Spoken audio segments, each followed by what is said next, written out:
Hello guys, AlexTheGrumpyOne here. For people that are already subscribers, you know who I am, and for people who are new, so my name is Alex. I'm a vehicle technician and a MOT tester in England, and I obviously got my YouTube channel where I do car videos, helpful videos for you, the tool reviews and etc. So pretty much everything car related. And today you're joining us to see the new family member car that we got there, Corvette Stingray 1975. So this is quite exciting for me, to be honest, because I never worked on American cars before, and now I got a chance to do quite a lot of work on this. So it got plenty of problems to look at, to be honest, from brakes to suspension to steering to electrics and etc. So like I said, I never worked on American cars, so I'm going to be looking at as much stuff as I can online, and obviously all the manuals and etc, and checking out how to do everything. And I've decided to do obviously vlog it, and so you can watch the videos on the progress and everything I'm going to be doing it to it, because it's going to be probably a whole year's project, I would think. I'll be bringing it in and out, and obviously try to do as much as I can on it. So I'm going to do like a little series on it, and I'm going to start obviously by showing you what problems I'm going to be fixing on it, and also all your opinions and comments and all the advices are welcome, because like I said, it's the first time I'm working on something pretty much de-sold and obviously from a completely different market. So yeah guys, if there's something you're interested in, then please join us, subscribe, like my video, and you'll see a lot more of this stuff soon. Right guys, so I think the first thing will be is to get it on the lift and obviously start checking everything over, because like I said, it will need a lot of work. And the way I'm looking at this, I'm gonna make it obviously as safe as I can to drive it now, because at the moment that is not safe. There's a lot of knocking, the steering feels loose, the brakes, the left side feels like the wheel's gonna fall off when you put your foot on the brake. So yeah, there's definitely a lot of issues to look at, and I'm gonna, in my mind, I'm gonna do an MOT check and obviously make a list from there, the most important bits to start with, and then obviously after I've done the most important stuff, I'm going to start getting into those little other details that are going to need fixing. So like I said, it is going to be a long time project, but we're going to get on top of the most important stuff first and go from now on. Right guys, so I got the manual there as well for the car, which is very handy. I've checked for the jacking points and found the strongest bits and obviously the appropriate points for jacking it up. So it's all in place now, so I'm gonna go ahead and go up now. Right, so I'm gonna start by opening the bonnet, obviously having a look.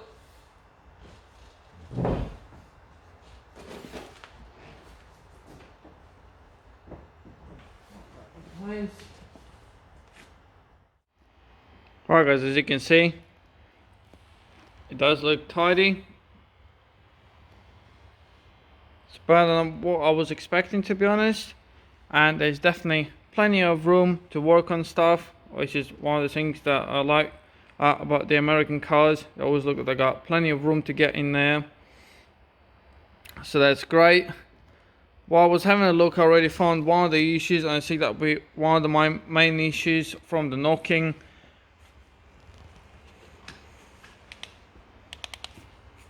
As you can see there, that definitely doesn't look right to me.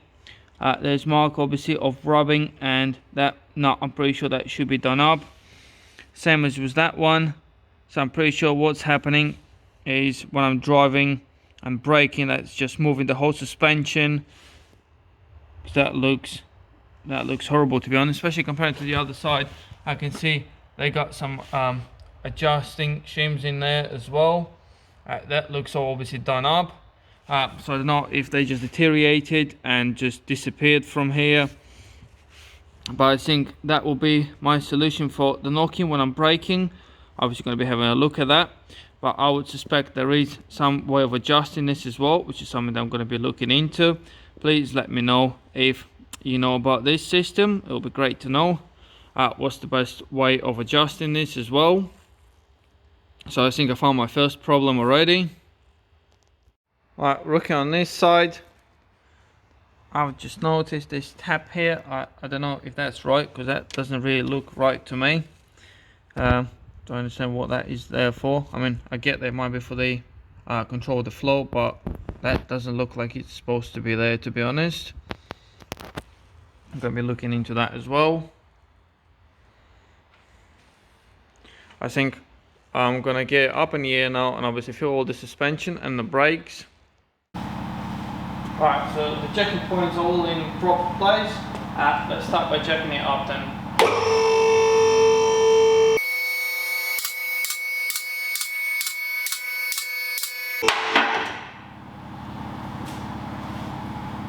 Right, so let's give it a shake and see what's happening on this side to start with. Yeah, there's quite a lot of play top to bottom, I can feel that. And I'm pretty sure. Let me just fit that in there. Yeah, that is moving a lot. So that'll be most of the play, I would guess. Let me just check side to side. And there's a little play side to side, but yeah, there's definitely a lot of play top to bottom. So I'm going to adjust that first tight up, see if it cancels most of the play. The brakes are fine, that feels good, so they're not binding, because I know it's quite a common issue on them, that the calipers seize up. And the tyre looks fine. So that's great. So let's tie it up and then recheck it again.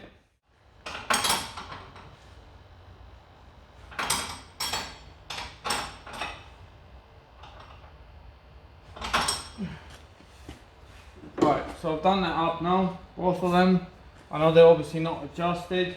I will look into that, but I just want to see what the play is going to be like now. Right guys, so I've done that up now. Let's have a look if it made any difference. God, that's definitely a lot better. There's still a tiny bit of play. That actually feels like a bit of wheel bearing now, but that is definitely a lot better now. Side to side is better as well. Yeah, that's great. I think that will be a bit of wheel bearing, but I will double check because it can be a ball joint as well.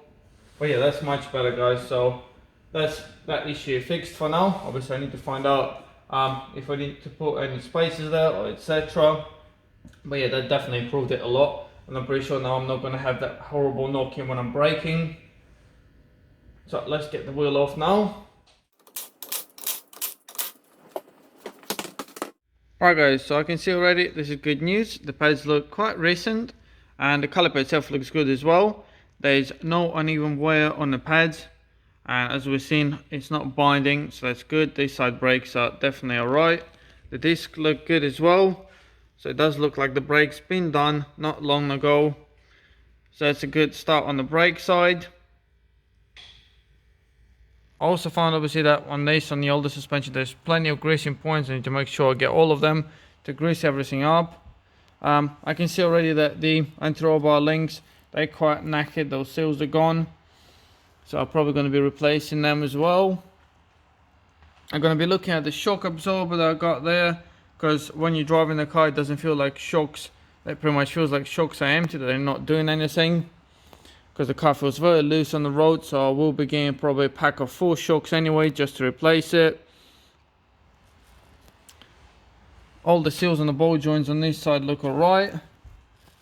I already had a quick look, so that looks good. Obviously we'll need greasing up.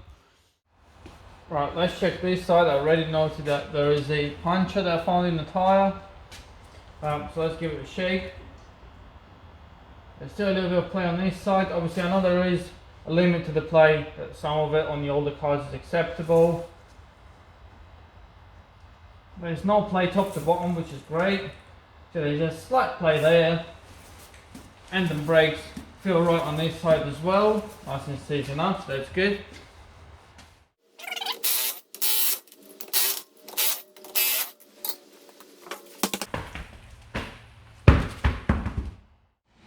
Right guys, so I had a look on this side and I can already see quite a few issues. Starting there with the coolant pipe, that's rubbing, so that's not good. That will need looking into because it's almost rubbed through. There's this hose that got blocking bolt in it for some reason. I'll be looking into what that goes to. Another major issue there is a ball joint that's split, the seal, as you can see there, so that's not good. That will need replacing. The anti-roll bar link, as you can see, the seals are not as bad as the other side, but they're still, I would replace them. And I found that the bottom ball joint, the seal on that is gone as well, as you can see there. So that's open, so I will need a bottom ball joint as well. There's a couple of leaks that I've noticed there as well, and the ground cable that you can see there, that's open, so that will need replacing as well. And like I said, there's quite a few oil leaks there, so I'm going to be looking into that. And that is just a quick check. Obviously the brakes are still good, like I said, they all look quite new, so I'm happy with that.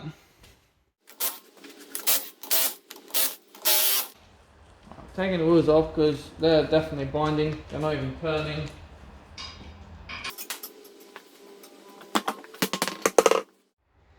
Right guys, so on this side the brakes also at the back look new, decent pads.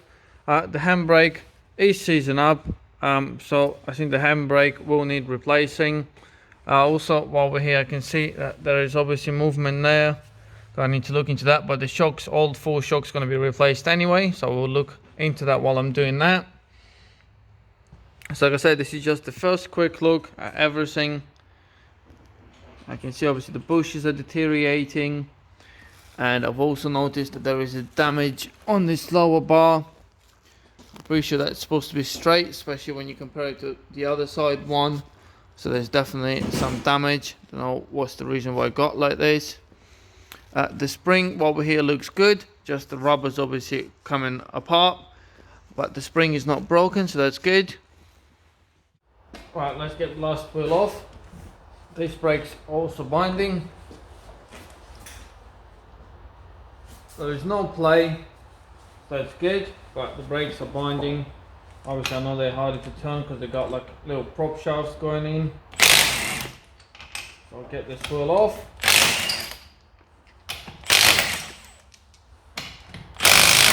When you pull the handbrake there's nothing happening, so there's obviously an issue with the handbrake as well. I need adjusting, but like I said, the handbrake cable does look completely seized as well. Right guys, so on this side I can already see quite a few issues, starting with the brake pipe rubbing on the shock there. As you can see, there's a mark there, so that will need sorting out. The shock is leaking, but like I said, they will be all replaced now. The bush on it is completely deteriorated there. The other thing that I've noticed, which is quite bad, is obviously something happened there, and the drive shaft, the prop shaft, whatever you want to call it, is hitting the carrier for the battery, so he smashed the hole through in there, as you can see. So obviously something moved, I need to look into that. And also while I'm here I can see that this bush is completely gone in there as well, so that will need replacing. This arm is slightly bent, the bar, as you can see there in the middle, so that will need replacing, and the bush in there is gone as well. So there's also a leak there, as you can see, and there's quite a bit of corrosion on the brake pipes there at the front. Also while I'm here I've noticed that the rubber is perfect on this side, but on the other one it's pretty much not there anymore. As you can see, that's missing the bump stop. That, looking now at that prop, that is quite close as well, so I think obviously something moved there, got it readjusting. I also will be taking the discs off to have a look at the shoes and to sort the handbrake out. Right guys, so looking under it, this was just a quick inspection just to check a few bits. I can see that the exhaust, the noise that it was making, is because that's pretty much hitting the spare. I've also noticed that it's not located properly in there, it's touching the frame there. So there's a couple of things that I've noticed. So this side, the exhaust has got a supportive bracket there. On this side there is none. Pretty sure that's missing on that side, so we need to make something up to pull it more to the right. Obviously then loose them all up and readjust it all. Also to make sure that we're gonna pull this side more to the right so it's sitting in the middle and not hitting the frame. This side seems to be fine. As you can see, there's space there. Also, I've noticed more corrosion on the brake pipes as well while I'm here. And all the universal joints and everything else going to need greasing up because all of them look quite dry. I've also found that there's a leak from rear diff, so we need looking into. It's quite a bad leak as well. There's also a leak from gearbox, so I need to look more into that as well. And as I mentioned earlier, there's a lot of greasing points. They're going to need to make sure they're going to grease them all up so everything's working properly. And like I said, the ball joints, the bottom one and the top one, they're going to need replacing, and all the shocks as well. I've also noticed the corrosion, which is quite bad on the radiator support there. There's holes there already, so I'm going to need to look into that. Both sides are the same, they're pretty much completely rotten there. The deep bushes have got a bit of play in them, both sides as well. I can see there is some movement there as well. As you can see, the mark of the movements that we need to tighten up, and looking at all the seals. So like I said, this was just a quick look around to see the main things, and slowly we're going to be progressing into checking the rest of the stuff and taking everything off. And like I said, I'm going to be filming all of that as well. Right guys, so as you can see, there's plenty of stuff to do on this car. I'm going to start with the main things first. I've ordered already some bits from Corvette Kingdom. I got some ball joints for the front coming, anti-roll bar links, and also the handbrake cable. Obviously still have to take everything off, but they're obviously the obvious bits that I need to do first. So like I said guys, if there's something you're interested in, then please subscribe to my channel, like the video. I also would love to have some comments from you with some advices or your opinion on stuff, or if you worked on one of them before, it would be great to know some people that know how everything is working. In case you get stuck with something, it will be very helpful if you can help me out guys. And yeah, if there's anything else you need guys, then please, like I said, comment below and I'll be more than happy to help you. So thank you very much for watching this video guys, and stay tuned for new stuff coming out soon. Bye!